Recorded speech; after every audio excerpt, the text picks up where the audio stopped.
Hello everyone, I am Umarr and I live in Africa. Recent developments around the globe and especially in the United States have compelled me to make this video. First of all, let me join others in saluting George Floyd for giving people in America the rallying call, "I can't breathe." At least in the fight against racial injustice, that in itself is a breath of fresh air. Floyd's issue also re-echoed the refrain, "Black Lives Matter." I must say, racism is actually an age-old problem of humanity, and it is as old as sex after the Garden of Eden.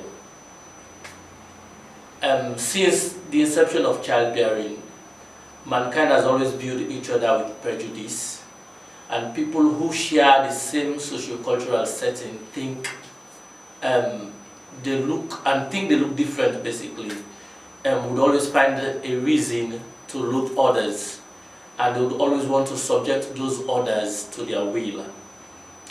And what we see in America today is the climax of the most serious problem that has dominated human history in the last half of the past millennium. In other words, the underpinnings of slavery and colonialism are nothing short of racism. The sad thing is that there is no assurance that racism will end anytime soon. And that is because prejudice is an integral part of human nature.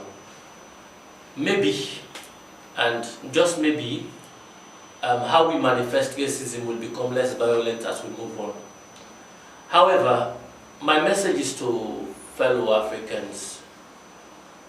Many of us have joined the agitation for the killing of a black brother in America. Instagram, Facebook, WhatsApp, and the whole of the new media is replete with the cry, "Black Lives Matter." To show solidarity with our brothers. For Africans, I must say, let's not forget that there are things we need to fix about our continent, that if we get them right, we would not have to cry "Black Lives Matter." That is another way of saying, let us leave it to our brothers and sisters on the other side of the Atlantic. And I'll tell you why. We in Africa have no other race to prove to that we have a right to live. Not since the end of apartheid, at least, yeah. Blacks in America can shout at the top of their voices, and they will say "Black Lives Matter."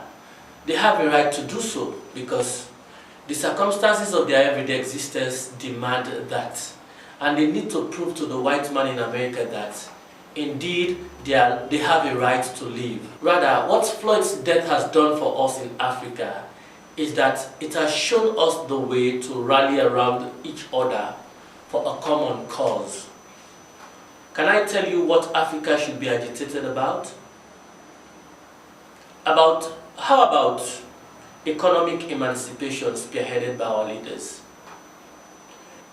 We should be frantic about it to a point of rallying around each other in demand for sustainable solutions.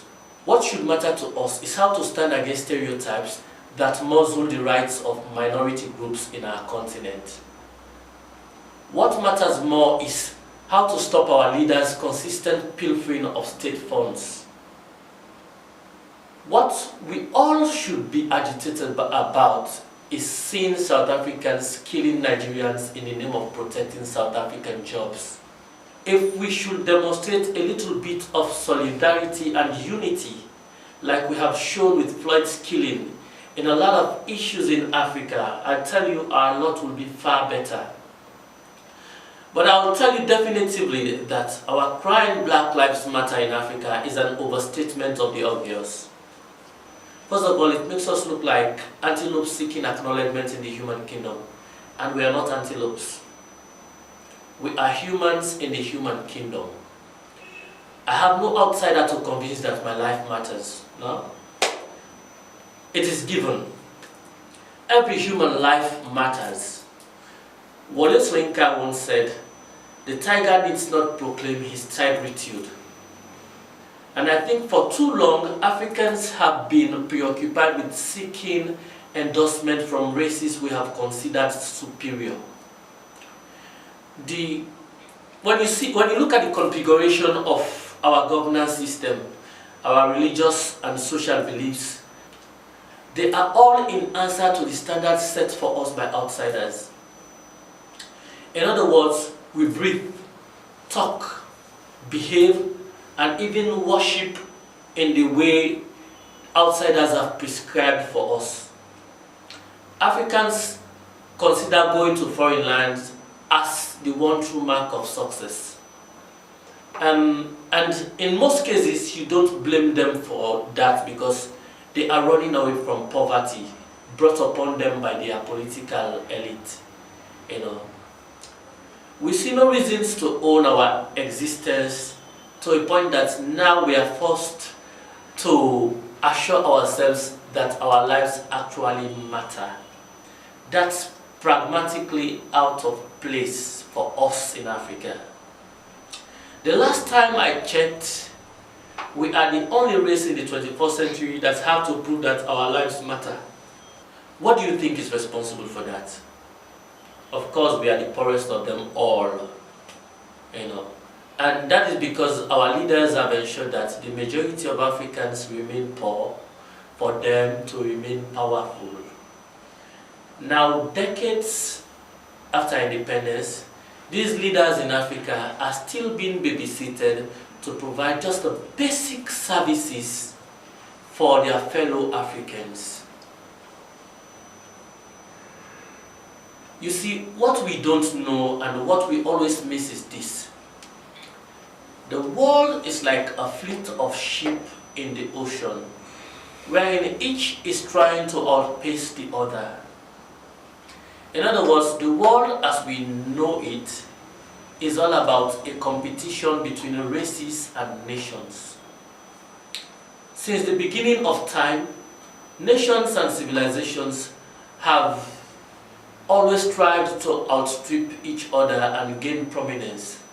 That is why each epoch in human history has witnessed the rise of one civilization and the fall of another. Hence, much of the struggles of mankind have been about the libido to dominate others.